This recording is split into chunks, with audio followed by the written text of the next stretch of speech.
So ayan na guys, ayos na siya. Ngayon, itetest natin yung terminal dahil sa kasasaksak, lumuluwag kasi yan eh. So ngayon, ayun guys, so maluwag.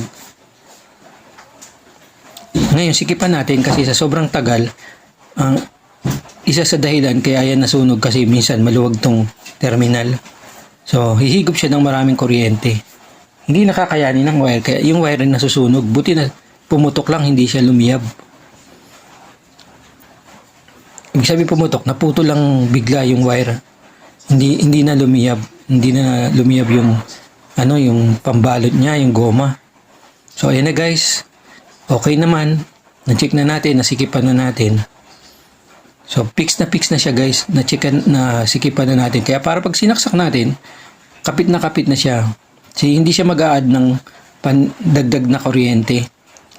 Kasi pag maluwag siya,